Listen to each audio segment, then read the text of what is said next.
Swayam Prabha. Digital India. Educated India.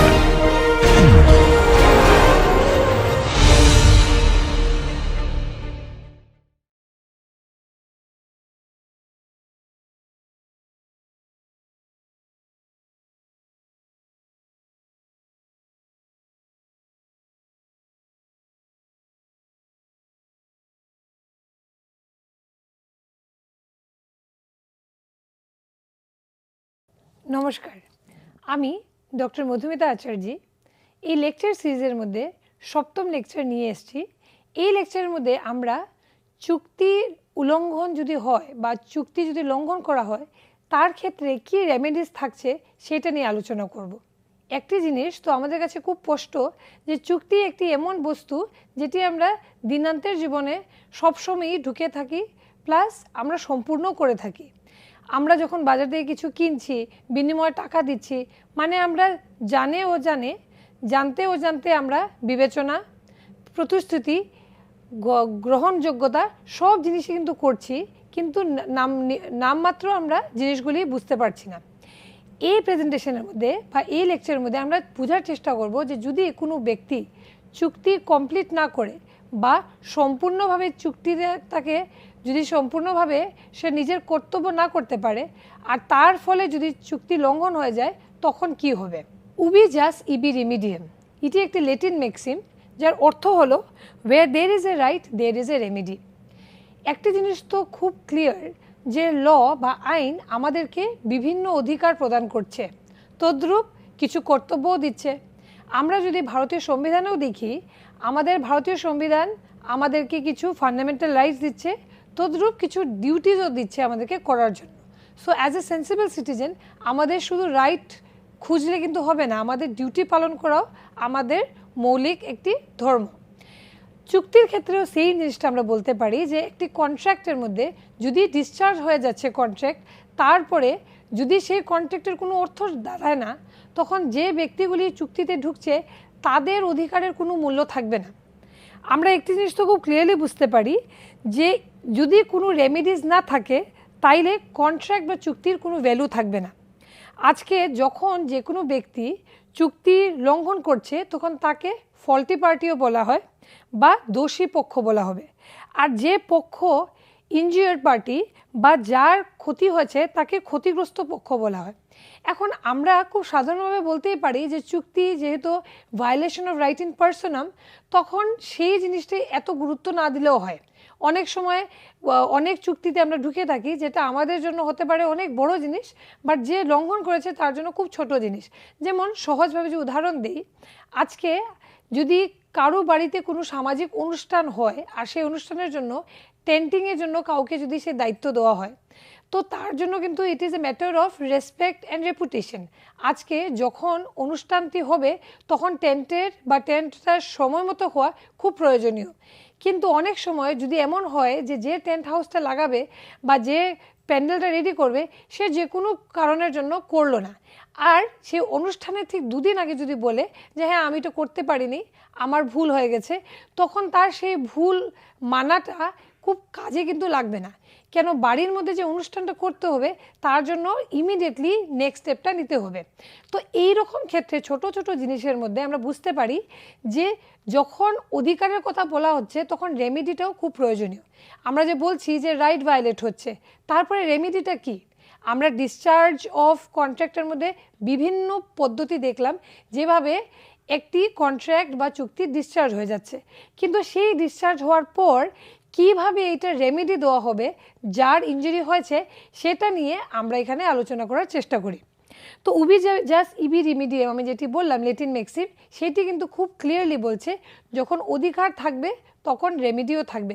মানে যদি কারো অধিকার ফুলফিল না হয়, সম্পূর্ণভাবে যদি সেটার জন্য কোনো রিলিফ না পায় বা অধিকারের যদি স্থাপনা না হয়, তখন কিন্তু তাকে সাফিসিয়েন্ট রেমেডিটা দিতে হবে।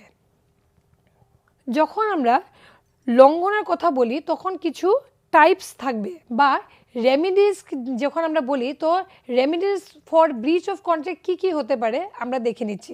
যেমন প্রথমে আমরা দেখব যে যদি কোনো ব্যক্তি কোনো কন্ট্রাক্ট বা চুক্তিকে লঙ্ঘন করেন তখন তার এগেনস্টে আপনি মামলা করতে পারেন। মামলা যেমন বাতিলের জন্য মামলা হতে পারে, which is also known as suit for rescission. তারপরে ক্ষতিপূরণের জন্য মামলা হতে পারে। ক্ষতিপূরণ যাকে ড্যামেজেসও বলা হয় বা কম্পেনসেশনও বলা হয়। অনেক সময় যেহেতু আগে আমরা সিভিল লজের মধ্যে জেনেই থাকি যে সিভিল লজ ভায়োলেশনের সময় বা যে কোনো যখন আপনার সিভিল রাইট ভায়োলেট হয় তখন কিন্তু যে ভায়োলেট করছে তাকে কিন্তু দণ্ড বা পানিশমেন্ট দেওয়া যায় না, তাকে বেসিক্যালি আমরা ফাইন বা কম্পেনসেশন দিতেই লায়েবল করতে পারি। So this suit for compensation is also one of the remedies যেটা যদি চুক্তি লঙ্ঘন হয় তখন দেওয়া হবে। তৃতীয়ত case for quantum merit. Quantum মেরিটটা কি আমরা পরবর্তী স্লাইডের মধ্যে ডিটেইলে ডিসকাস করব। তারপর নির্দিষ্ট কর্মক্ষেত্রের জন্য মামলাও করা যেতে পারে। যেমন কোনো স্পেসিফিক পারফরমেন্সের জন্য যদি চুক্তি করা হয় তখন সেই স্পেসিফিক পারফরমেন্সটাই কিন্তু রিলিফ হবে। তার জন্য স্পেসিফিক রিলিফ অ্যাক্ট আমাদের কাছে আছে একটি আইন, যেখানে আমাদের বলাই হয়েছে বিভিন্ন প্রভিশনসের মধ্যে যে যখন স্পেসিফিক পারফরমেন্সের প্রয়োজন তখন কম্পেনসেশন বা মানি বা any kind of monetary damage cannot fulfill what is suppose to be done. তো আমরা বলতে পারি যে স্পেসিফিক কোনো পারফরমেন্সের জন্য স্পেসিফিক পারফরমেন্সেরই প্রয়োজন, তার জন্য যদি না হয় তাহলে অবশ্যই মামলা করা যেতে পারে। আর পঞ্চম হলো আপনার suit for prohibition. Suit for প্রহিবিশনটা মানে যখন অনেক সময় কোনো একটা অর্ডার বের করতে হচ্ছে, মানে কোনো একটা বিষয় আপনি বন্ধ করবেন, তখন আমরা অনেক সময় ইনজাংশন বলে থাকি যে আজকে কোনো একটা কনস্ট্রাকশন হচ্ছে আর যেটা আপনার আপত্তি আছে, তখন আপনি সেইটার জন্য কোর্টকে একটি পিটিশন দিতে পারেন আর আদালত আপনার পিটিশনের উপরে যদি ইনজাংশন অর্ডার দেয় সঙ্গে সঙ্গে কনস্ট্রাকশনটা থেমে যাবে। এটাকে আমরা ইনজাংশন বলে থাকি। Sweet for rescission. রেসিশন শব্দটার অর্থ কি আমরা দেখে নিই। রেসিশন হলো কি একটি legal remedy for party in a contract when other party has breached the contract, effectively cancelling the contract as if it never existed. রেসিশনটা হলো এমন একটি রেমেডি যেটা উভয় পক্ষকে যার অধিকারের বা যার রাইট উল্লঙ্ঘন করা হয়েছে তার পজিশনটা আবার স্ট্যাটাস কোটা মেনটেন করে ওকে যে পজিশনে সে ছিল বা যদি চুক্তিতে সম্পূর্ণভাবে পূর্ণ হতো তখন যে লাভটি তার হতো সেই পরিস্থিতি বা সেই পজিশনের মধ্যে রেসিশন ওকে নিয়ে যেতে পারে। বেসিক্যালি এই মামলাটা আমরা তখনই করতে পারি যখন কোনো রকমের কাজ করার ছিল কিন্তু করা হয়নি, তো স্যুট করে বা মামলা করে রেসিশনের মাধ্যমে সেই কাজটি করার জন্য কোনো রকমের রিলিফ চাওয়া যেতে পারে। বেসিক্যালি এই রেসিশনের উদ্দেশ্যটা কি? প্রাইমারি গোল এই রেসিশনের আমি যেমন বললাম যে স্ট্যাটাস কোটা আবার ফিরিয়ে দেওয়া, যেটা অর্থ হলো যে অরিজিনাল পজিশন যেটা ছিল ওই পজিশনে আবার ফিরিয়ে দেওয়া। বেসিক্যালি স্যুট ফর রেসিশন বা যখন আমরা রেসিশনের জন্য কোনো মামলা করি তখন it nullifies the contract and relieves both the parties of their obligation. দুটি পার্টিরই আমরা জানি চুক্তিতে তাদের অব্লিগেশন সেট করে দেওয়া হয়। তো চুক্তির মাধ্যমে যেগুলি অব্লিগেশন বা যেগুলি রেসপন্সিবিলিটি সেট করা হয় স্যুট ফর রেসিশন দিয়ে আমরা ওইগুলি অব্লিগেশনসকে নালিফাই করে দিতে পারি। এখন কী সব গ্রাউন্ডের মধ্যে রেসিশন করা যেতে পারে সেই প্রশ্নটি সবসময় থাকবে যে ছোট ছোট কারণের জন্য কিন্তু রেসিশন হবে না, খুব যদি মামুলি কথা হয় তখন কিন্তু এইভাবে মামলা করা যাবে না রেসিশনের জন্য। সেটা বোঝা যাচ্ছে যে unless there is a material breach suit for rescission cannot be instituted. Unless কোনো মেটেরিয়াল ব্রিচ হয় কোনো মামলা কিন্তু এখানে করা যাবে না। এখন মেটেরিয়াল ব্রিচ বলতে আমি যেমন বললাম যে এমন একটি জিনিস যেটা ছাড়া চুক্তিটা ইনকমপ্লিট বা এমন একটি কাজ করা বা আপনি যখন প্রতিশ্রুতি দিচ্ছেন আপনার এমন একটি প্রতিশ্রুতি যেটার উপরে পুরোটা কন্ট্রাক্টটা ডিপেন্ড করছে, এইরকম প্রতিশ্রুতি না দেওয়া বা না ফুলফিল করা আমাদের মেটেরিয়াল ব্রিচের মধ্যে চলে আসবে। তো ধ্রুব গ্রাউন্ড ফর রেসিশন আরও কী কী হতে পারে আমরা দেখলাম যে কোনো সময় সম্মতিটা স্বাধীন সম্মতি হয় না বা যে কনসেন্ট দেওয়া হয় সেটি ফ্রি কনসেন্ট থাকে না। যেমন আমরা ডিসকাস করেছি আগের লেকচার্সের মধ্যে যে কোনো সময় কিছু ফ্যাক্টরস কনসেন্টকে ইম্প্যাক্ট করতে পারে, যেমন যদি কোয়ারশন, ফ্রড, মিসরিপ্রেজেন্টেশন, মিস্টেক এইরকম ফ্যাক্টরস দিয়ে ভুল ভ্রান্তিতে একটা মানুষকে যদি সম্মতি দেওয়ার জন্য বা জবরদস্তিতে যদি একটা মানুষকে সম্মতি দেওয়ার জন্য বাধ্য করা হয় তখন আমরা বলতে পারি যে সেই সম্মতিটা দেওয়ার পর এগ্রিমেন্ট তো হয়েছে কিন্তু এই এগ্রিমেন্টের কোনো ভ্যালিডিটি থাকবে না, কেন যখন ভবিষ্যতে এটা নিয়ে যদি কোনো মামলা আবার হয়, তখন যে পক্ষটা বা যে ব্যক্তি তার সম্মতি দিয়েছিলেন সে আগেই বলবে যে আমি সম্মতিটা এই কারণে দিয়েছিলাম, তো তার জন্য আমার সম্মতির কোনো ভ্যালু থাকছে না। তো আমরা এটা বুঝতে পারি যে এই দুটি গ্রাউন্ড মানে মেটেরিয়াল ব্রিচ যদি হয় আর যদি এরকম কোনো ফ্যাক্টরস যেমন আমি বললাম ফ্রড, মিস্টেক, কোয়ারশন, এই দুটি গ্রাউন্ডের মধ্যে suit for decision can be filed. এখন আমরা দেখে নিই যে ইফেক্ট অফ ডিসিশনটা কী হবে। ইফেক্ট অফ ডিসিশন কী হয়, বেসিক্যালি যখন ডিসিশনের মামলা করা হয় তখন আদালতের উদ্দেশ্য হবে যে যে ব্যক্তির পজিশনটা কোনো অবস্থাতে ক্ষতি হয়েছে তাকে সেই ক্ষতির জায়গা থেকে বের করে আবার তার অরিজিনাল পজিশনের মধ্যে ব্যাক করে দেওয়া। Once decision is granted, the contract is treated as void ab initio. Void ab ইনিশিওর ম্যাক্সিমটির অর্থ হলে ফ্রম দ্য ভেরি বিগিনিং। তো যদি কোনো ডিসিশনের জন্য মামলা করা হয় তখন সেই চুক্তিটি ভয়েড হয়ে যাবে বা বাতিল হয়ে যাবে, মানে তার কোনো লিগ্যাল ইম্প্যাক্ট বা ফিউচার কোনো এক্সপেকটেশন এই মামলা থেকে থাকতে পারে না। তদ্রূপ যদি কোনো কনসিডারেশন বা কোনো বিবেচনা যদি এক্সচেঞ্জ হয়ে থাকে তখন যে মুহূর্তে আপনি রিসেশনের জন্য মামলা করবেন তখন এই রকম বিবেচনাটা ঘুরিয়ে দিতে হবে। এই হলো আমাদের রিসেশনের অর্থ। বেসিক্যালি রিসেশনটা এমন একটি জিনিস যেটা হেল্প করে একটি ব্যক্তিকে নিজের অধিকার আবার ফিরিয়ে পেতে। রিসেশনের যদি আমরা কোনো উদাহরণ ডিসকাস করি, এখানে একটি উদাহরণ এমন হতে পারে যে two contracting companies agree to contract work together on a construction project. একটি কনস্ট্রাকশন প্রজেক্টের মধ্যে দুটি পার্টি ওরা এগ্রি করে একসাথে কাজ করার জন্য, বাট যেহেতু দুটি পার্টিরই ওদের অনেক ওয়ার্কার্সরা ওরা হারিয়ে ফেলে যে কোনো একটি কারণে, তখন মিউচুয়ালি এরা যদি ডিসাইড করে যে কন্ট্রাক্টটাকে ওরা রেকটিফাই করবে সিচুয়েশনের জন্য, এই ক্ষেত্রেও কিন্তু রেস্টিটিউশনের জন্য মামলা হতে পারে বা রেস্টিটিউশনের মাধ্যমে এটাকে শেষ করে দেওয়া যেতে পারে। এখন আমরা দেখে নিই নেক্সট আমাদের কি রেমেডি হতে পারে যদি লঙ্ঘন হয়। নেক্সট রেমেডি হতে পারে ক্ষতির জন্য মামলা বা ক্ষতিপূরণের জন্য মামলা, যাকে স্যুট ফর ড্যামেজেসও বলা হয়। এখন ড্যামেজেস শব্দটা একটু কনফিউজিং। অনেক সময় আমরা ক্ষতিপূরণ বা ড্যামেজেস কি বুঝি। ড্যামেজেস বেসিক্যালি যখন কোনো সিভিল রাইট ভায়োলেট হয় তখন যে ফাইন বা কম্পেনসেশনটা ক্লেম করা হয় তাকে ড্যামেজেস বলা হয়। ল অফ টর্টস বা ক্ষতিপূরণের আইনে ড্যামেজেসের ব্যাপারে ডিটেইলে ডিসকাশন করা আছে, বাট আমরা সিভিল লর পক্ষে এটা বুঝতেই পারি যে যেহেতু কন্ট্রাক্টের নেচার ইজ সিভিল, তার জন্য ক্ষতিপূরণ ইজ দ্য ফার্স্ট এক্সপেকটেশন যেটা যে কোনো ব্যক্তির থাকবে যখনই তার চুক্তি লঙ্ঘন হবে। বেসিক্যালি ড্যামেজেস ওয়ার্ডটির মিনিংটা কি দাঁড়াচ্ছে, this is referring two A financial compensation in sense of compensation whenever there is a breach of contract। তো আমি যে বললাম যে মুহূর্ততে যে কোনো লঙ্ঘন হলো, যে কোনো চুক্তি যখন লঙ্ঘন হয় তখন যে ব্যক্তির অধিকার এখানে ভায়োলেট হয়েছে, প্রথম জিনিস যেটা তার মাথায় চলে আসবে সেটা হলো যদি আমি ইমিডিয়েটলি কিছু রেমেডি পেতে পারি বা কম্পেনসেশন পেতে পারি। এখন কম্পেনসেশন লিমিটেড, আনলিমিটেড অন্যরকমই হতে পারে। কম্পেনসেশন লিমিটেড বা অনেক সময় কম্পেনসেশনকে আমরা লিকুইডেটেড বা আনলিকুইডেটেড ড্যামেজেসের মধ্যেও বলতে পারি। যেমন আমি রেফারেন্স দিলাম ল অফ টর্টসের মধ্যে কিছু বিষয় থাকছে যেখানের মধ্যে লিকুইডেটেড ড্যামেজেসটা কিন্তু সেইভাবে হয় না। লিকুইডেটেড ড্যামেজ মানে কি, যেটা আমরা মেজার করতে পারি। আজকে কন্ট্রাক্টের পক্ষে কিন্তু লিকুইডেটেড ড্যামেজেসটা বা যে ড্যামেজটা আমরা মেজার করতে পারি সেটা বেশি অ্যাপ্লিকেবল। আমি এই কথাটা কেন বলছি বুঝিয়ে দিচ্ছি যে বেসিক্যালি যখন কন্ট্রাক্ট বা চুক্তি ভায়োলেট হচ্ছে তখন একটি পক্ষের প্রতি যে দ্বিতীয় পক্ষের যা রেসপন্সিবিলিটি বা ডিউটি ছিল তার জন্য সেই প্রথম পক্ষর কিছুটা লস বা ইনজুরি সাফার করতে হয়েছে, আর মোস্টলি ইট ইজ মনিটারি। তো তার জন্য এই পক্ষে দেখা যায় যে পয়সা দিয়ে বা কম্পেনসেশন দিয়ে সেটাকে কিন্তু মিটানো যাবে। কিন্তু আনলিকুইডেড ড্যামেজেসের ব্যাপারে যখন একটা উদাহরণ দিতে পারি আমরা, যখন কারো অপমান বা ডিফেমেশন হয়।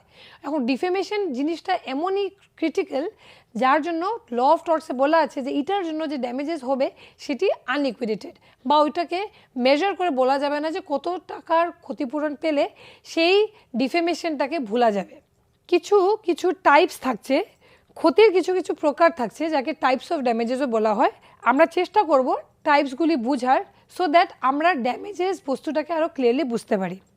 সর্বপ্রথম আমাদের জানতে হবে যে কোনো ব্যক্তি যখনই একটি পাওয়ারফুল পজিশনে থাকে তখন কিন্তু তার জন্য ক্ষতিপূরণ দেওয়া খুব একটা মানে কঠিন জিনিস না, কিন্তু চুক্তি আইনের মধ্যে এরকম প্রভিশনস দেওয়া আছে আমাদের সেকশন 17(4), 73, 74 এইসব ধারাতে আমরা কিছু কিছু জিনিস পাবো যেখানে বুঝতে পারবো যে সবসময় কিন্তু ক্ষমতা দিয়ে সেটা মেটানো যাবে না। অনেক সময় অনেক ব্রিচ বা অনেক লঙ্ঘনের জন্য যে কোনো ব্যক্তির অনেক বড় ক্ষতি হয়ে যেতে পারে, তার জন্য রেমেডিস বা ক্ষতির বিভিন্ন প্রকার থাকতে পারে। বেসিক্যালি সেকশন 73 যেটা আমি বললাম, 73 of Indian contract act has given us a guidelines to identify what kind of damages can be provided, বা বেসিক কিছু গাইডলাইন্স দেওয়া আছে যে কিভাবে ক্ষতিপূরণ দেওয়া যেতে পারে। এখানে আমরা দেখে নিচ্ছি যে টাইপস অফ ড্যামেজেসের মধ্যে কি কি রেকগনাইজ করা আছে বা এগ্রিভ পার্টিকে কি কি দেওয়া যেতে পারে। সর্বপ্রথম সাধারণ বা স্বাভাবিক ক্ষতিপূরণ, যাকে জেনারেল বা ইউজুয়াল কম্পেনসেশনও বলা হয়। দ্বিতীয়, বিশেষ ক্ষতিপূরণ বা স্পেশাল কম্পেনসেশনও বলা হয়। তৃতীয়ত, এক্সেম্পলারি অর কম্পেনসেটরি ড্যামেজেস, মানে কোনো সময় এমনটিকে ড্যামেজেসটা দেওয়া হলো যেটা অন্যদের জন্য একটি এক্সাম্পল হয়ে থাকবে আর ভয় সৃষ্টি হবে।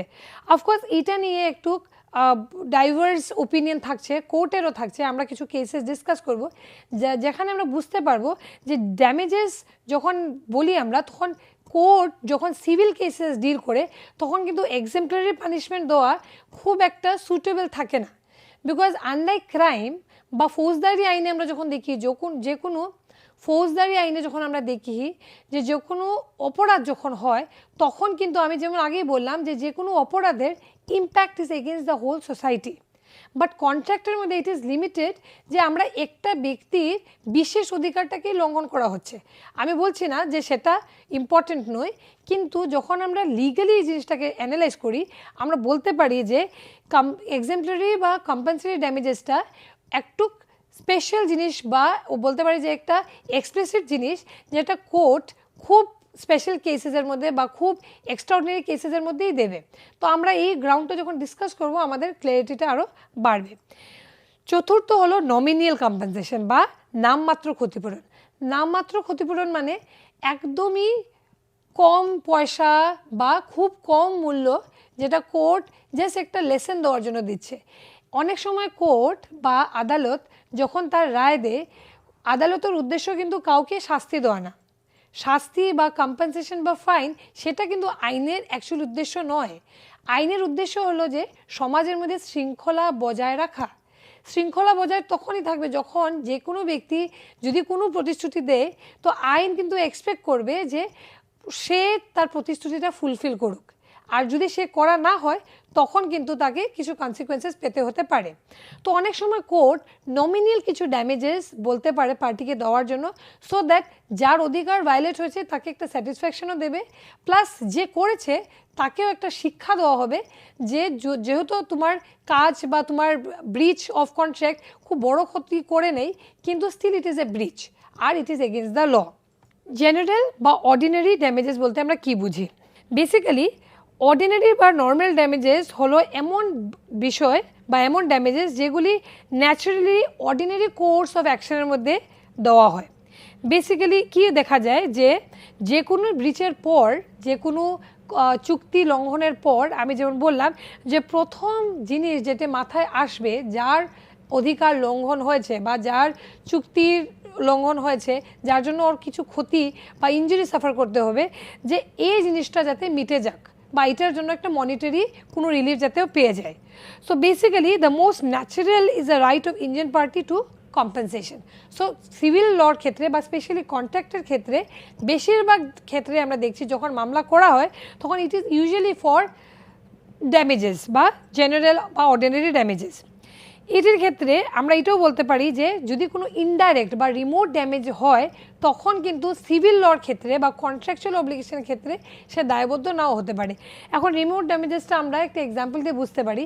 আজকে ফর এক্সাম্পল আজকে একজন গর্ভবতী মহিলা রাস্তায় হেঁটে যাচ্ছেন আর হঠাৎ করে অনেক দূরে একটি অশান্তি সৃষ্টি হয়ে গেল, আর হঠাৎ করে একটা রাইট লাইক সিচুয়েশন হয়ে গেল, আর উনি হঠাৎ করে দেখে প্যানিক হয়ে ওনার মিসক্যারেজ হয়ে যায়।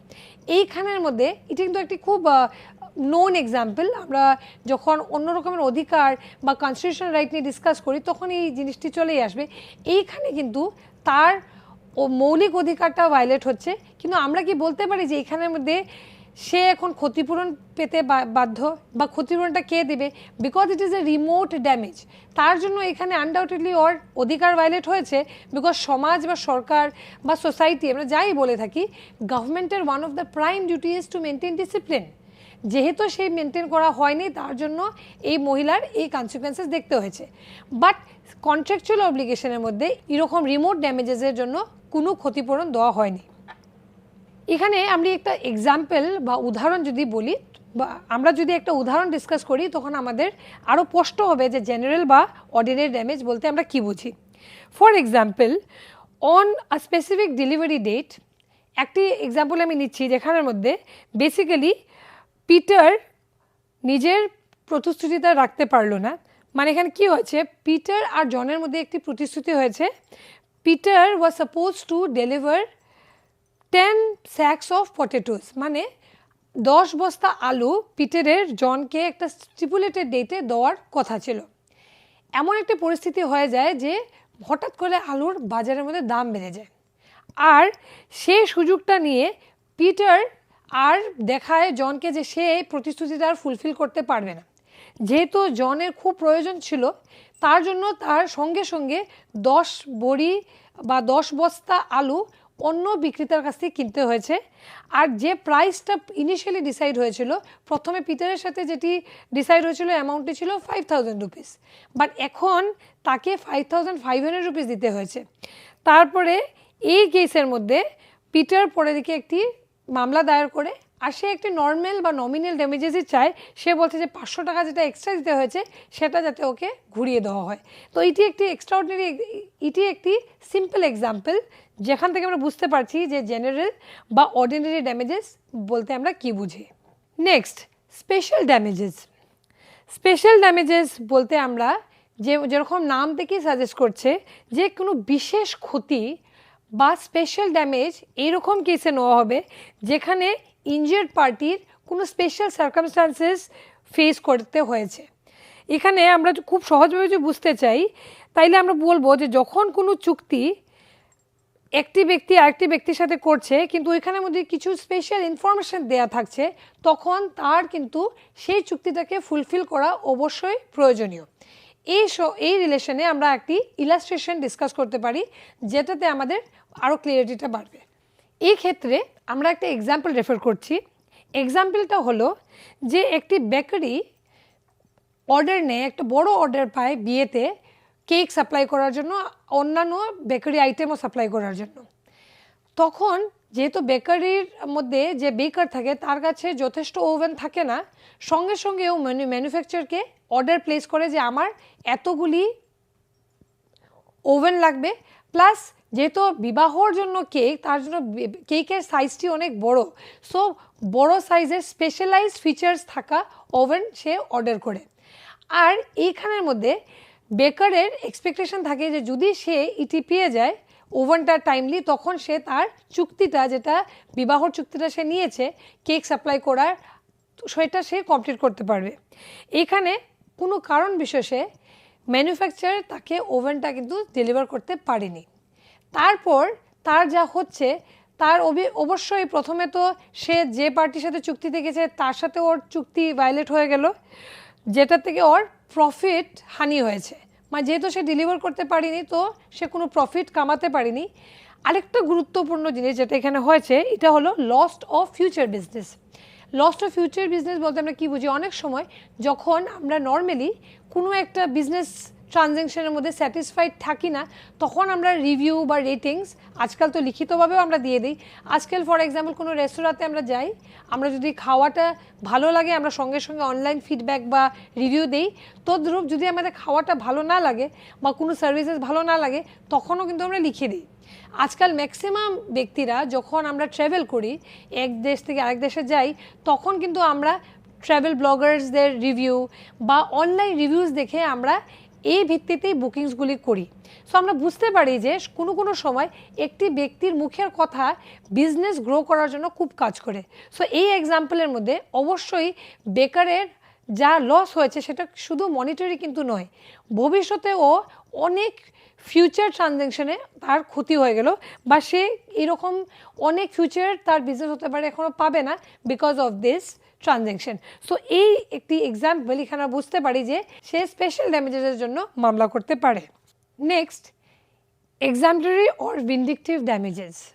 এখন আমি আগেই বললাম যে কন্ট্রাকচুয়াল অব্লিগেশনের উদ্দেশ্যটা হলো যে যেগুলি নমিনিয়াল বা যেগুলি মনিটারি লস হয়েছে বা যা কন্ট্রাক্ট থেকে যা অধিকার পাওয়ার কথা হয়েছিল সেটা যখন সেই অধিকারটা পায় না তখন সেইটাকে কিন্তু সম্পূর্ণ করা আদালত বা আইনের মূল উদ্দেশ্য।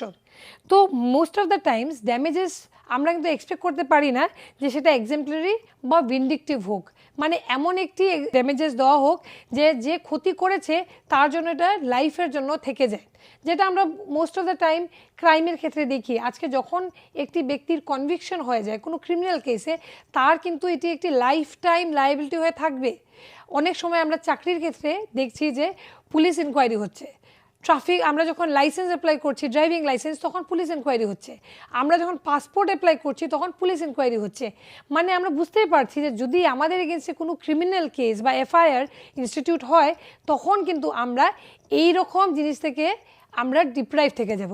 মানে যখন পুলিশ ইনকোয়ারি হবে তখন ওই ঘটনাটি বা এফআইআরটি তুলে দেওয়া হবে আর তার জন্য হতে পারে আমাদের ভবিষ্যতে অনেক কনসিকুয়েন্সেস ফেস করতে হবে। বাট যখন আমরা কন্ট্রাক্টের কথা বলি, contract is definitely violation of rights, but the nature of right is civil বা পার্সোনাল। আমরা বলতে পারি যে এখানে personal right has been violated, তার জন্যই কোর্ট কিন্তু খুব হেজিটেন্ট থাকে এইরকম এক্সাম্পলারি পানিশমেন্ট দেওয়ার জন্য। এই জিনিসটা বোঝার জন্য আমরা একটা কেস রেফার করি যাতে আমাদের আরও ক্লিয়ারিটিটা পাক্কা হয়ে যায় যে এক্স্যাক্টলি এক্সাম্পলারি বা ভিন্ডিকটিভ পানিশমেন্ট বা ড্যামেজেস বলতে আমরা কী বুঝি। এই কেসটির নাম হলো Addis versus Gramophone Company Limited. The case was registered in the year 1909. The case was decided in the year 1909. ফ্যাক্টটা দেখে নিন কেসের। ফ্যাক্ট হলো গিয়ে এমন যে mister Addis was employed by the gramophone company as a manager in Calcutta, which is now known as Kolkata. Mr. আদিসকে employment দেয় gramophone company manager হিসাবে কাজ করার জন্য কলকাতাতে।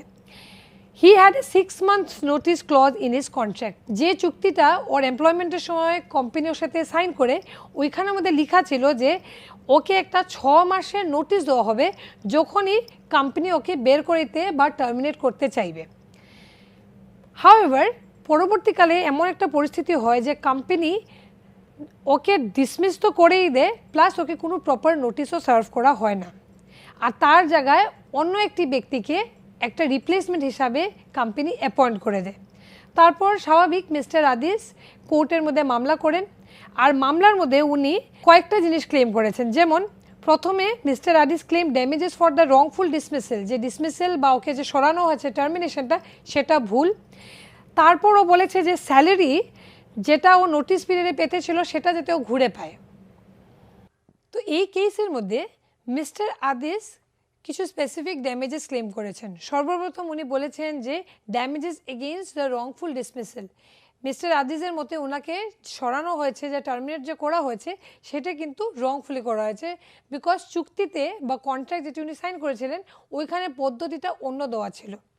তারপর মিস্টার আদিস এটাও বলেন যে স্যালারিটা উনি পাওয়ার জন্য এন্টাইটেল ছিলেন ওনার নোটিস পিরিয়ডের মধ্যে, মানে 6 মাসের জন্য ওনাকে স্যালারিটা দেওয়া হোক। প্লাস উনি এডিশনাল ড্যামেজেস ক্লেম করেছেন যে হার্শ আর হিউমিলিয়েশন যে ট্রিটমেন্টটা ওনার এগেনস্টে করা হলো। হার্শ আর হিউমিলিয়েশন মানে যেহেতু লেখা ছিল যে ওনাকে 6 মাসের নোটিস দেওয়া হবে, বাট কোম্পানি ওনার জায়গায় আরেকজন ব্যক্তিকে অ্যাপয়েন্ট করে দিল আর ওই রিপ্লেসমেন্টটার সঙ্গে সঙ্গে ওনাকে টার্মিনেট করে দেয়। তো উনি অ্যাকর্ডিংলি মিস্টার আদিস এটাও আর্গিউ করেছেন যে ওনার মেন্টাল ডিস্ট্রেস বা ওনার রেপুটেশন হানি হয়েছে because of this act of the company. এখানে মেইন লিগ্যাল ইস্যুটা কী ছিল দেখেন। Main legal issue in this case was whether mister Addis could recover damages for the manner in which he was dismissed. Specifically যে mental ডিস্ট্রেসের কথা উনি বলছেন বা ইনজুরি টু দ্য রেপুটেশনের কথা বলছেন, যেটা রংফুল ডিসমিসালের জন্য হয়েছে, এইরকম জিনিস আমরা কন্ট্রাক্টের মধ্যে বা কন্ট্রাক্ট ভায়োলেশনের জন্য খুঁজতে পারি কি না, সেটা হয়ে গেছিল main issue in this case. House of Lord খুব ইন্টারেস্টিং একটি জাজমেন্ট দিল এই কেসের মধ্যে। হাউস অফ লর্ড রুল করেছে তিনটি জিনিস। প্রথমত, damages for wrongful dismissal. Mister আদিসকে এন্টাইটেল বলা হয়েছে যে mister Addis was entitle to damages equivalent to the salary he would have earn during the 6 months notice. যেহেতু 6 monthsের কথাটা খুব স্পষ্টভাবেই চুক্তিতে লেখা ছিল, তার জন্য কোর্টও বলেছে যে হ্যাঁ, এই পয়সাটা পেতে উনি entitle. This was a straightforward calculation of the financial loss he suffered due to the breach of the contract. এইটি খুব রকেট সায়েন্সের প্রয়োজনও নেই, যেহেতু চুক্তিতে লেখাই ছিল, তার জন্য ওই সেই 6 মাসের স্যালারিটা মিস্টার আদিস পেতে এন্টাইটেল, সেটা কোর্ট নিজের রায়তে বলে। আরও দুটি জিনিস যেটি কোর্ট বা আদালত এই কেসের মধ্যে বলে, হাউস অফ লর্ড এই কেসের মধ্যে এটিও বলল যে যখন মেন্টাল ডিস্ট্রেস বা ইনজুরির কথা আসছে, তখন কন্ট্রাকচুয়াল লতে এইটার কিন্তু কোনো স্থান নেই। বা কোর্ট বলল যে না, ড্যামেজেস ফর মেন্টাল ডিস্ট্রেস বা injury for his feelings, this cannot be claimed in this kind of a case. Court held that damages for wrongful dismissal are limited to financial loss. Court বলল যে যখনই আমরা wrongful dismissal নিয়ে কথা বলছি আর যে কোনো একটি কন্ট্রাক্টের ভিত্তিতে কথা বলছি, তখন এখানে স্ট্রেট অ্যাওয়ে ডিসকাশনটা ফাইন্যান্সিয়াল লস নিয়ে হতে পারে। তার জন্য যে কোনো কম্পেনসেশন যেটা উনি ক্লেম করছেন ফর মেন্টাল ডিস্ট্রেস বা ইনজুরি ফর হিজ ফিলিংস, বা যে হার্শ বা ফিলিংস বা হিউমিলিয়েশন যেটি উনি সাফার করেছেন, এইসবের ক্ষেত্রে কিন্তু উনি কন্ট্রাক্ট ল থেকে কোনো রিকভারি করতে পারেন না। আরও অ্যাডিং টু দিস, রেপুটেশন আর এক্সেম্পলারি ড্যামেজেসের যে কথা এসছে যেটি উনি উঠিয়েছিলেন, সেটার জন্য হাউস অফ লর্ড ক্লিয়ারলি বলল যে mister Addis could not claim damages for the loss of reputation or exemplary damages in this case. যে আরও কারোর সাথে যাতে এইভাবে না হয়, সেটাই তো ছিল ভিত্তিটা, সেইটাও কিন্তু মিস্টার আদিসের ভিত্তিটাকে আদালত মানল না। কোর্ট বলল বা কোর্ট রিজন করলো যে such damages were not typically recoverable in contract cases unless there was a specific breach of contractual term that protected reputation.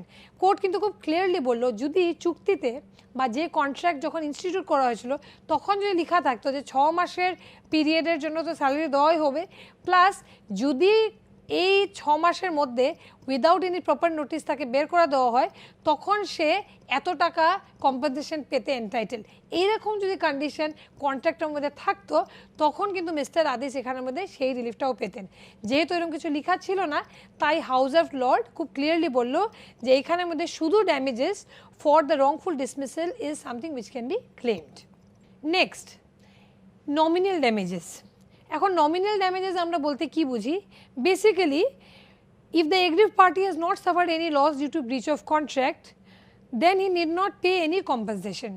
যদি কোনো ব্যক্তির কোনো বিশেষ কোনো ক্ষতি, মানে ফাইন্যান্সিয়াল সেরকম যদি বড় লস না হয় কন্ট্রাক্ট থেকে, তখন কিন্তু সে কম্পেনসেশন পাওয়ার জন্য এন্টাইটেল নয়। বা এরকমও হতে পারে যে জাস্ট টু রেকর্ড যে ব্রিচ হয়েছে, কোর্ট একটি সিম্বলিক বা নামমাত্র একটা ক্ষতি দিয়ে দিতে পারে। নামমাত্র ক্ষতি যেমন একটা ছোট অ্যামাউন্ট, 100 রুপিস, 200 রুপিস। অনেক সময় আমরা ট্রাফিক রুলসে যখন আমরা ভায়োলেট করি, তখন যখন চালান কাটা হয়, মোস্ট অফ টাইমস আপনি দেখবেন যে চালানের যে অ্যামাউন্টটা থাকে ফাইনের, ওটা খুবই নমিনাল থাকে। এখানে উদ্দেশ্যটা কি? এখন হেলমেট ছাড়া রাস্তাতে গাড়ি চালানো is against traffic rules.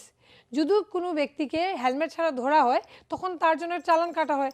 Most of the time ব্যক্তিরা রাস্তার মধ্যে সেটেল করে নিতে চায়, তার জন্য 500 রুপিস, 1000 রুপিস ফাইনের মতো আমরা দিয়ে দিচ্ছি। কিন্তু যদি লিগালি আপনি চালান কাটেন আর কোর্টে যান, তখন ফাইন বা পেনাল্টিটি খুবই কম, 100 বা 200 রুপিস ম্যাক্সিমাম এরকমই হবে। এখানে উদ্দেশ্যটা হলো যে আপনাকে সতর্ক করে দেওয়া যে traffic rules should not be disobeyed. So nominal ড্যামেজেসের একটি উদ্দেশ্য এমনও হচ্ছে যে আমরা একটি মেসেজ দিচ্ছি যে তুমি যেটা করেছো সেটা ভুল, আর নেক্সট টাইম এরকম কিছু যাতে তুমি করো না। যেরকম বাচ্চাদেরকে আমরা শাসন করার সময় নমিনাল পানিশমেন্ট ঘরে দেই যাতে ও বুঝতে পারে ওর কাজটা ঠিক হয়নি, তদ্রূপ যখন কোনো চুক্তিতে নমিনাল ইনজুরি হয়, তখন ড্যামেজেসটাও খুব নমিনাল বা নামমাত্র থাকে। এই রিলেশনের মধ্যে আমরা একটা এক্সাম্পল দেখে নিই। এক্সাম্পল ফর নমিনাল ড্যামেজেস কি হতে পারে, একটা সিচুয়েশন দিচ্ছে, একটা hypothetical situation where a landlord and a tenant have a lease agreement, একটি লিজ এগ্রিমেন্ট গঠন করা হয়েছে ল্যান্ডলর্ড আর ভাড়াটিয়ার মধ্যে। That specifies the tenant must vacate the property by a certain date. ওইখানে লেখা আছে, যেহেতু আপনি আজকাল আমরা দেখেই থাকি যখনই ঘর ভাড়া দেওয়া হয় তখন একটি এগ্রিমেন্ট করা হয় যে আপনাকে 6 বছরের জন্য, 10 বছরের জন্য, 6 মাসের জন্য আমি ঘরটি লিজে দিচ্ছি বা রেন্টে দিচ্ছি। ওই এগ্রিমেন্টের পর কিন্তু you are suppose to vacate the house. Tenant accordingly, যেহেতু ওর এগ্রিমেন্টে একটি স্পেসিফিক ডেট ছিল, টেনেন্ট তারপরে একদিন বেশি, he had to overstay by 1 day, যেটাতে মালিকের বা ল্যান্ডলর্ডের সেই রকম কোনো ক্ষতি কিন্তু হয়নি, যে একদিনে নাও সেই ঘরটাকে ভাড়া দিতে পারতো আর একদিনে সেরকম ভাড়া সে পেতো না।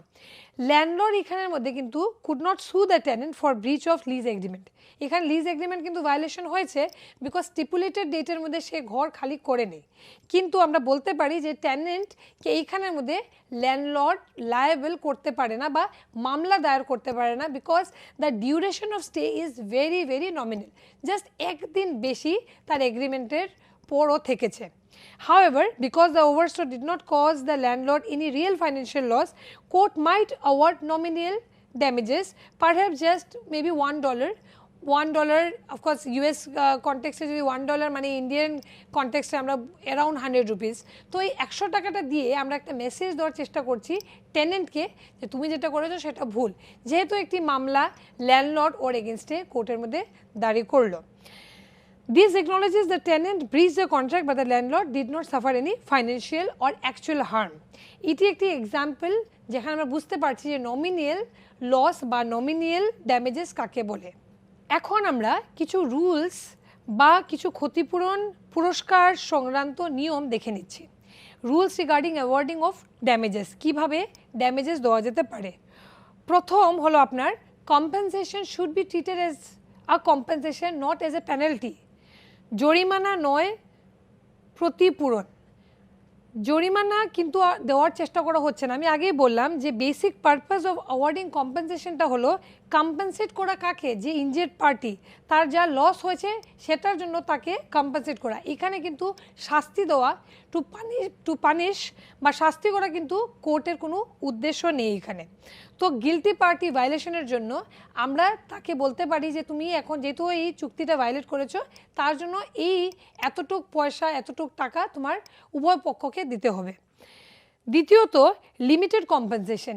একটি জিনিস খুব স্পষ্ট যে যখন আমরা কন্ট্রাকচুয়াল অব্লিগেশনের কথা বলছি তখন কিন্তু যে ড্যামেজেসটা হবে সেটা অলওয়েজ লিমিটেড হবে। আনলিমিটেড বা খুব বেশি আমরা ড্যামেজেস কিন্তু খুঁজতে পারি না। কিন্তু আমি যে আগে ডিফেমেশনের এক্সাম্পল দিলাম, অনেক সময় দেখা যায় যে ডিফেমেশনের মধ্যে অনেক বড় বড় অ্যামাউন্ট কিন্তু অ্যাজ ডিফেমেশন অ্যালুমিনি বা ডিফেমেশনের যখন আমরা ক্ষতিপূরণ চাই তখন অনেক সময় ফিল্ম স্টারসদের দেখে নেন বা পলিটিশিয়ানসদের দেখে নেন, সেরা যদি কোনো পলিটিশিয়ান যদি কোনো মামলা করে ডিফেমেশনের কমসে কম সে 1 করোড় 10 করোড় এইরকম একটা অ্যাবসার্ড অ্যামাউন্ট বলবে। রিজনটা হলো তার ডিফেমেশনটির কিন্তু কোনো মেজারমেন্ট নেই, তার জন্য ডিফেমেশন বা অপমানের জন্য বা তাকে যে বদনাম করা হয়েছে সেটার জন্য amount can be anything, but কন্ট্রাক্টের ক্ষেত্রে this has to be limited. Third হলো আপনার compensation for damages can be limited. আমরা লিমিটেড কম্পেনসেশন বলতে কি বলছি, যে ক্ষতিপূরণ যখন চুক্তির ব্যাপারে যখন ক্ষতিপূরণ দেওয়া হবে, চুক্তিতে ক্ষতিপূরণটা একটা নমিনাল অ্যামাউন্টে দেওয়া হবে বা ইনজিয়ার্ড পার্টির যতটুকু ইনজুরি হয়েছে ততটুকুই তাকে কম্পেনসেশন দেওয়া হবে। একদম মানে নেসেসারি বা একটি আনএক্সপেক্টেড বা একটি লার্জ অ্যামাউন্ট অফ কম্পেনসেশন কিন্তু কন্ট্রাকচুয়াল অব্লিগেশনে খোঁজা যাওয়াটা বারণ। Next, efforts to mitigate damages. The aggrieved party is expected to make good faith efforts to mitigate. অনেক সময় ভালো ব্যবহারও একটি এক্সপেকটেশন থাকে যখন চুক্তি উল্লঙ্ঘন হয়। ভালো ব্যবহার থেকে অনেক সময় স্পেশালি যখন নমিনাল কোনো ড্যামেজেস হচ্ছে বা নমিনাল যখন কোনো একটি ছোটোখাটো যদি চুক্তির উল্লঙ্ঘন হচ্ছে তখন কিন্তু শুধু ব্যবহারের মাধ্যমে তাকে রিলিফ দেওয়া যাবে। Next, compensation in case of contract of sale of goods. তো যখন সেল অফ গুডসের কথা আমরা বলছি, যদি কোনো কারো সেল অফ গুডের ব্রিচ হয়ে যায় তখন কিন্তু এটার জন্য একটি কম্পেনসেশন দেওয়াটাই sufficient. Next, determination of liquid compensation or penalty. এইটি কিন্তু কন্ট্রাক্টের রুলস বা যখন আমরা ড্যামেজের কথা বলছি তখন রুলস রিগার্ডিং অ্যাওয়ার্ডিং অফ ড্যামেজেসের মধ্যে এইটি একটি গুরুত্বপূর্ণ বিষয় যে it should be liquidated damage. আমি আগেই বললাম যে আনলিকুইডেটেড অ্যান্ড লিকুইডেটেড দুই রকমের ড্যামেজেস হতে পারে, but for contractual obligation, for contractual breach বা কোনো চুক্তির ভায়োলেশনের জন্য আমরা কিন্তু তাকে লিকুইডেটেড ড্যামেজেসই দিতে পারি, আনলিকুইডেটেড ড্যামেজেস দেওয়া যায় না। Last but not the least, অনেক সময় মামলার খরচা বা কস্ট অফ ফাইলিং দ্য স্যুটও খোঁজা যেতে পারে। This is also within the general rule of awarding remedy to the person. Next, liquidated ড্যামেজেসটাকে আর একটু ডিটেলসে আমরা বোঝার চেষ্টা করি।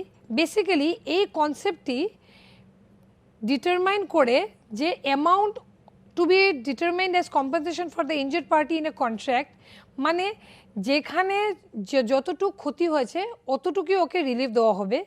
এইটি দুরকম হতে পারে, স্পেশালি যখন আমরা কন্ট্রাক্ট ফর্ম করি বা চুক্তি যখন গঠন হয় তখন যদি অ্যামাউন্টটা ডিসাইডেড থাকে তখন কিন্তু সেই অ্যামাউন্টটাই দেওয়া যেতে পারে। ফর এক্সাম্পল, এ বিকে বলল যে if you do a particular job for me, তার জন্য আমি তোমাকে 10,000 রুপিজের একটি প্রতিশ্রুতি দিলাম বা প্রমিস করলাম যে আমি তোমাকে 10,000 রুপিস দেবো। সে কাজটি করার পর এখানের মধ্যে কিন্তু সে 10,000 টাকাই খুঁজতে পারে, not more than 10,000 rupees, because যখন চুক্তিটা গঠন করা হয়েছিল তখন কিন্তু অ্যামাউন্টটা ডিসাইড করা হয়ে গেছিলো।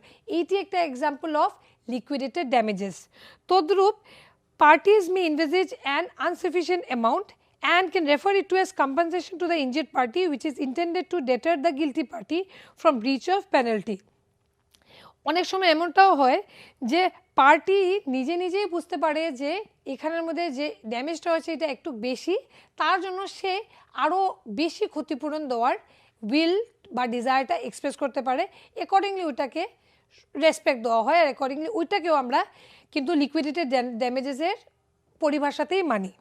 নেক্সট, এখন আমরা এই যে এত সময় আমরা ডিসকাস করলাম মোস্টলি কিন্তু these are in English laws. যেহেতু আমরা জানি, আমরা ব্যাকগ্রাউন্ডে বা ইভলিউশনেই দেখলাম যে ইন্ডিয়ান কন্ট্রাক্ট অ্যাক্ট 1872 ডেভেলপ করার পিছনে কলোনিয়াল রুলের বহুত বড় একটি কন্ট্রিবিউশন ছিল। বা আমরা বলতে পারি যখন ইস্ট ইন্ডিয়া কোম্পানি ইন্ডিয়াতে আসে তখন ওরা লিগ্যাল চেঞ্জেসও নিয়ে এসেছিলো। সো অনেকগুলি আমরা ল বা আইন এখনও পড়ে থাকি যেগুলি ব্রিটিশ গভর্নমেন্টেরই দেওয়া, and one of them is Indian Contract Act. So এই যে রুলটা আমি ডিসকাস করলাম about the liquidated damages, সেটা নিয়ে কিন্তু অনেক ক্ল্যারিটি আছে ইংলিশ লতে, বাট ইন্ডিয়ান লর মধ্যে একটু তফাৎ বা একটু ফারাক থাকছে। আমরা দেখে নিচ্ছি ইন্ডিয়ান লর মধ্যে এই লিকুইডেটেড ড্যামেজেস নিয়ে কী বলা হয়েছে।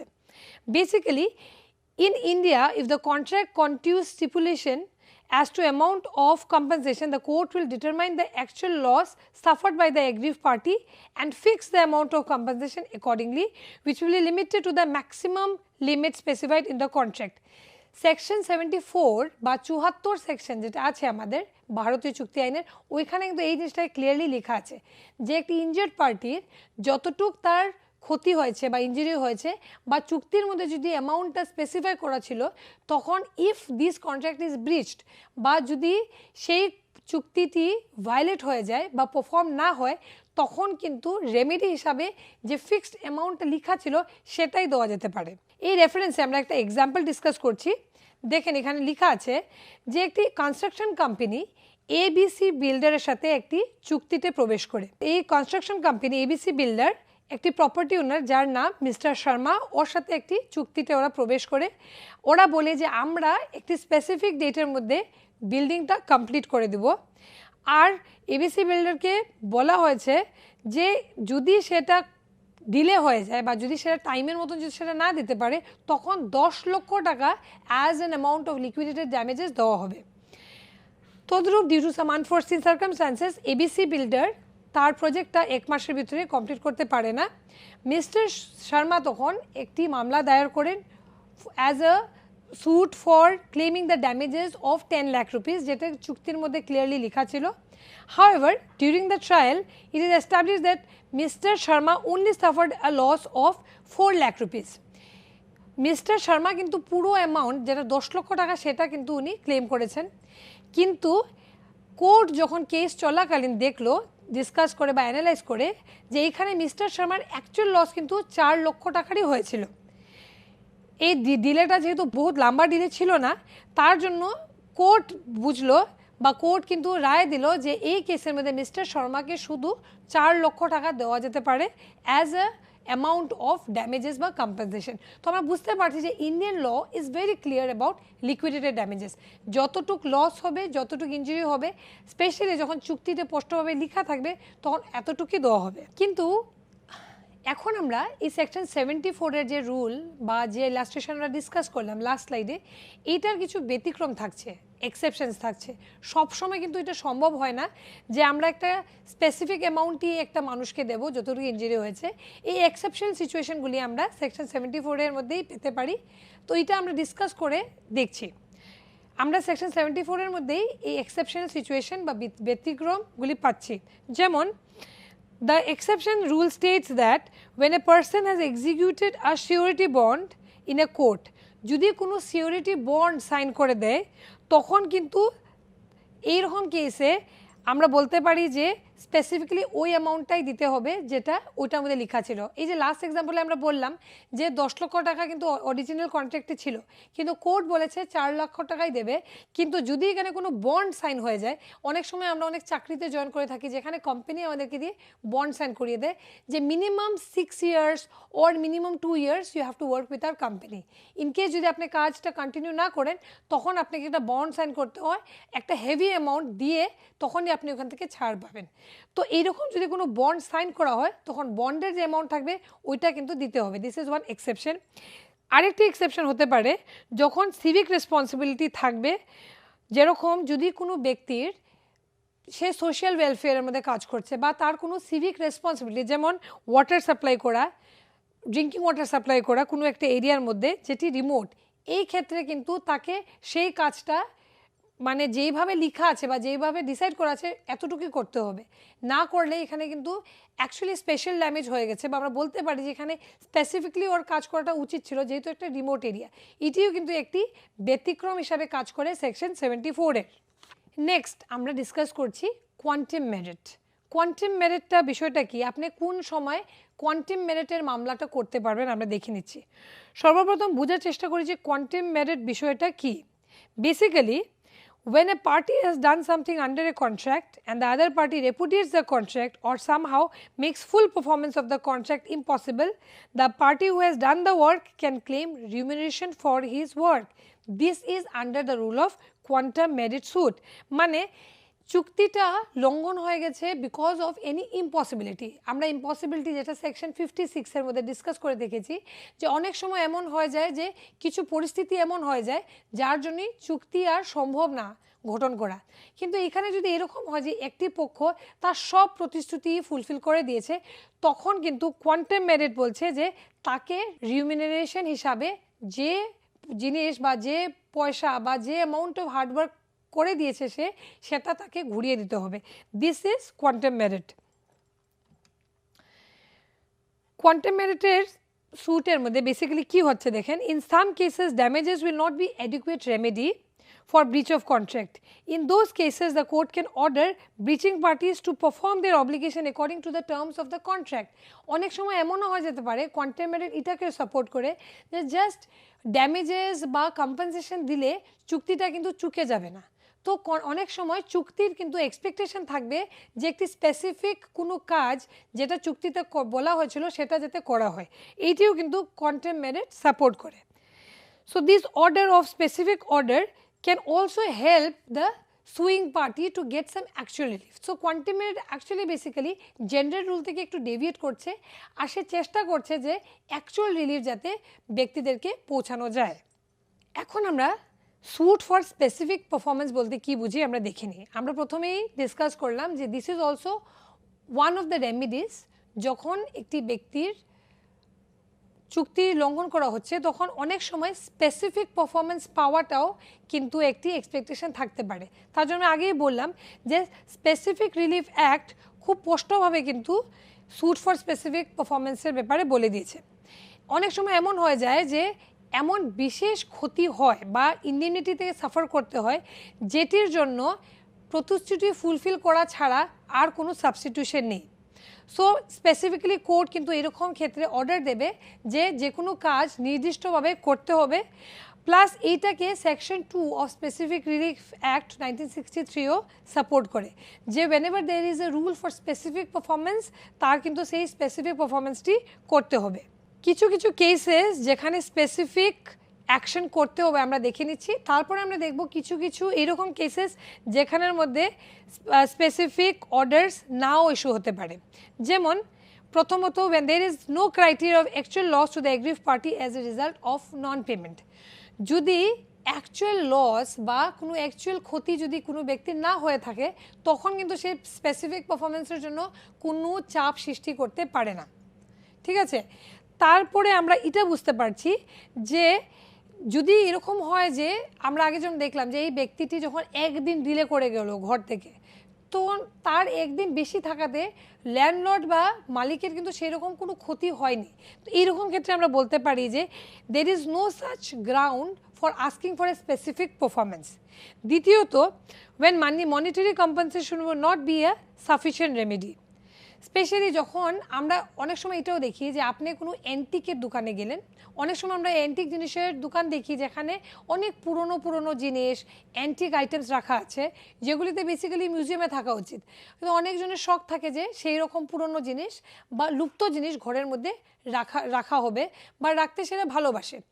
আপনি যদি কোনো অ্যান্টিক দোকানে গিয়ে যদি কোনো বস্তু আপনি যদি ভেঙে দেন তখন কিন্তু আপনার একটি অব্লিগেশন হবে যে সেই জিনিসটাকে আপনার ঘুরিয়ে দিতে হবে বা ওইটার জন্য একটি প্রাইস দিতে হবে।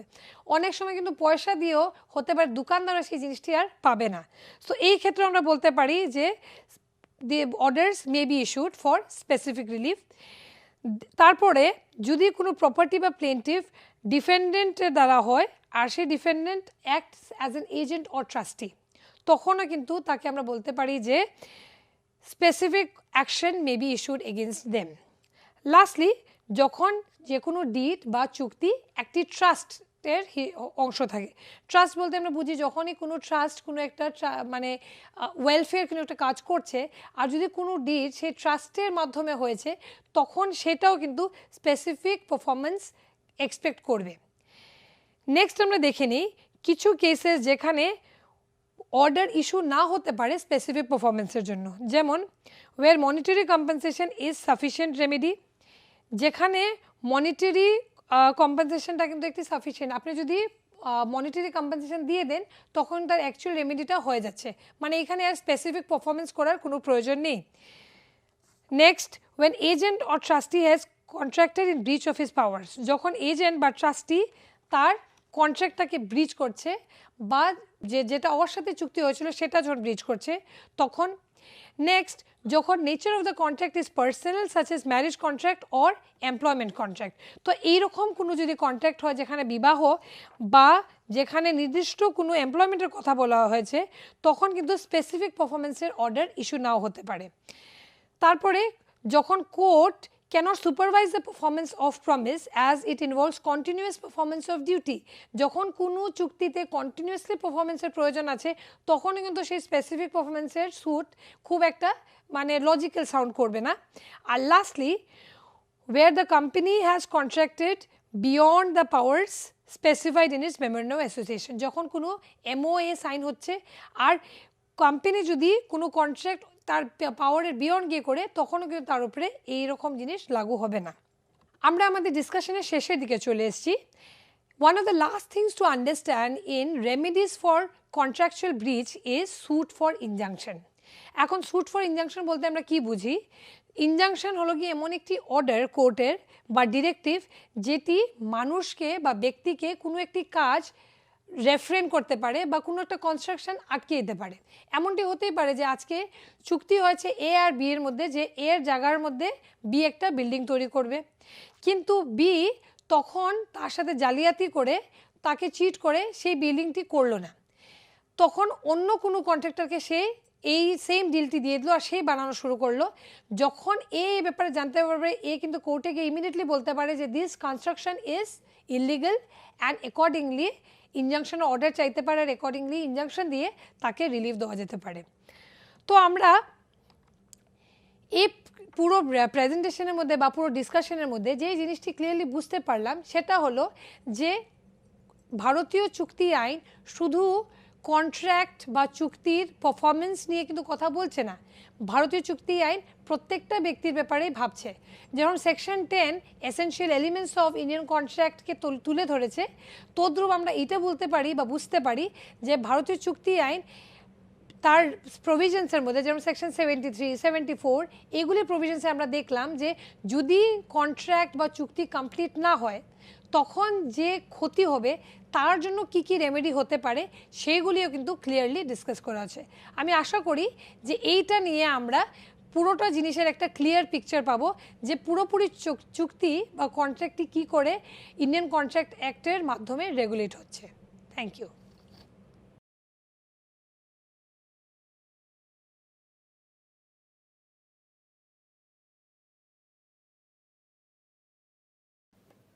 I am A.K. Sharma and I am Professor of Sociology at IIT Kanpur.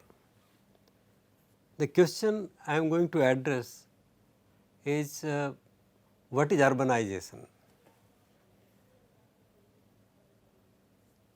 Urbanization is essentially the process of population concentration, which means that if more people start living in a smaller number of places, or if the distribution of population becomes more unequal, like more people living in places like Bombay, Calcutta, Mexico, then we say that the urbanization is taking place. Essentially it means increase in percentage of population living in areas or localities which are defined as urban. Urbanization is a new phenomenon, of course, a post-industrial phenomenon. About 200 years ago, hardly 5% population of the world lived in urban areas, and today more than 50% population of the world is living in urban areas or localities which are classified as urban. You will be happy to know that according to 2011 census of India, in our own country for the first time, increase in the urban population has been greater than the increase in the rural population. Though India is not so urban as the developed countries, and about 31% population of India only is living in urban areas.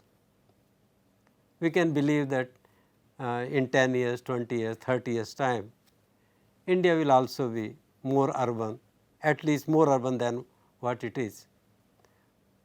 It may not be 80%, but certainly it will be 35% or 40%. Now, how is this urban locality defined? Because this definition of locality as urban or rural is crucial to measure level of urbanization. I will give you definition of our own country. In Indian census, an urban locality is defined in two ways. There are statutory towns and there are census towns.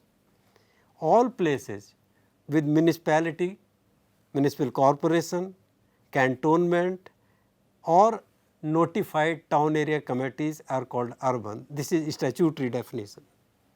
According to demographic definition, there are three main criteria.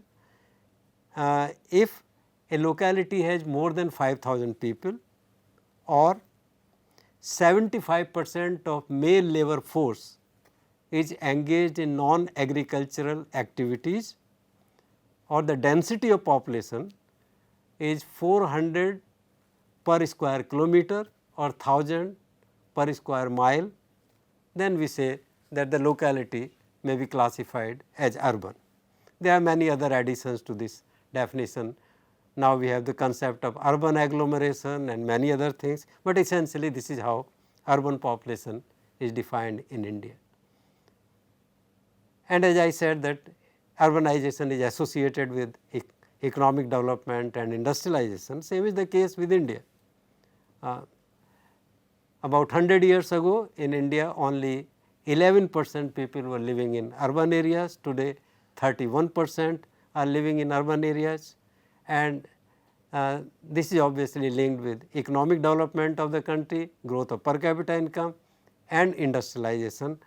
I remember that in one 5-year plan it was mentioned that today this urban population can grow by way of natural increase of births minus deaths in the urban areas itself or through rural to urban migration.